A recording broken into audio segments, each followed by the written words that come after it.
De l'Évangile de Jésus-Christ selon saint Marc, chapitre 10, versets 2 à 12.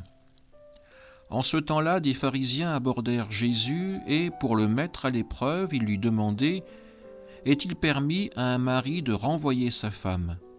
Jésus leur répondit « Que vous a prescrit Moïse ?» Ils lui dirent « Moïse a permis de renvoyer sa femme à condition d'établir un acte de répudiation. » Jésus répliqua « C'est en raison de la dureté de vos cœurs qu'il a formulé pour vous cette règle. Mais au commencement de la création, Dieu les fit hommes et femmes. À cause de cela, l'homme quittera son père et sa mère, il s'attachera à sa femme, et tous deux deviendront une seule chair. Ainsi, ils ne sont plus deux, mais une seule chair. Donc ce que Dieu a uni, que l'homme ne le sépare pas. » De retour à la maison, les disciples l'interrogeaient de nouveau sur cette question. Il leur déclara « Celui qui renvoie sa femme et en épouse une autre devient adultère envers elle. Si une femme qui a renvoyé son mari en épouse un autre, elle devient adultère. » Acclamons la parole de Dieu. Dans notre paroisse, 2 mercredis par mois, nous nous retrouvons avec un groupe pour partager autour d'un des textes du dimanche à venir. Cette semaine, c'est sur la première lecture que nous avons porté nos efforts, et à la fin de la rencontre, l'une des participantes, Arlette, qui est conteuse, nous a partagé cette histoire. L'homme est au jardin d'Éden et doit s'occuper de l'entretenir. Il doit prendre soin des arbres, des fleurs, tailler les massifs, mais aussi prendre soin des animaux qui sont avec lui dans ce jardin. Au bout d'un moment, l'homme est exténué. Il n'arrive plus à accomplir toutes ses tâches. Alors, il se décide à aller trouver son Créateur. Il le trouve et commence à se plaindre.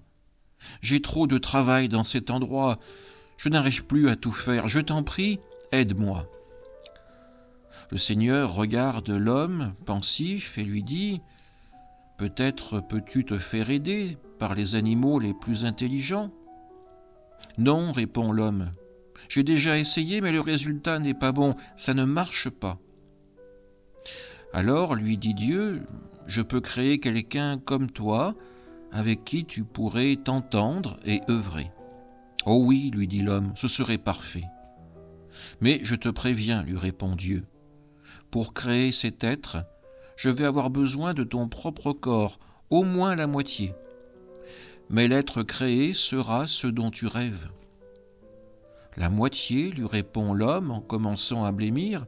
« Ne pourrais-tu pas, ô Dieu, le faire avec moins ?»« Je peux avec un de tes bras, lui dit le Créateur.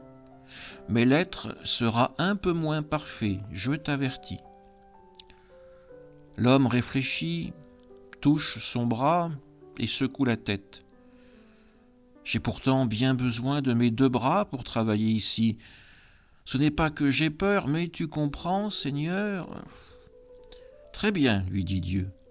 Alors je peux te plonger dans le sommeil, te prendre une seule de tes côtes sans aucune douleur.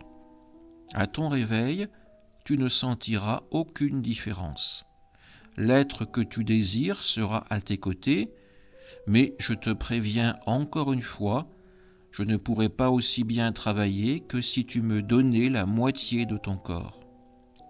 Ça ira, Seigneur. Je ne me plaindrai pas du résultat et je serai heureux d'avoir un autre être pour vivre à mes côtés. »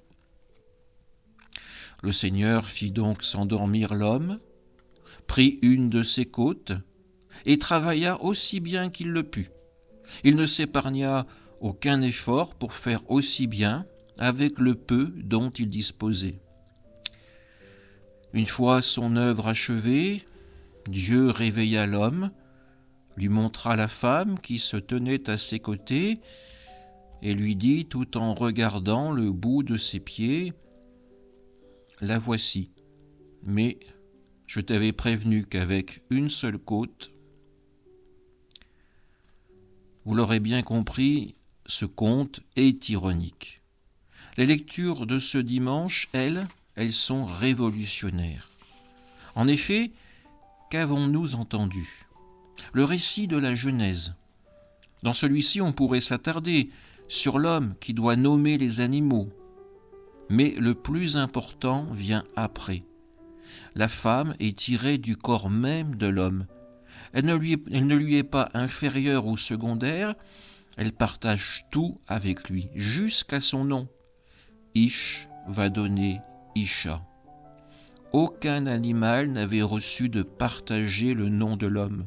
Seule sa femme le peut, car elle vient compléter l'homme. Elle lui donne d'atteindre un autre niveau d'existence. Ils sont destinés à ne faire plus qu'un.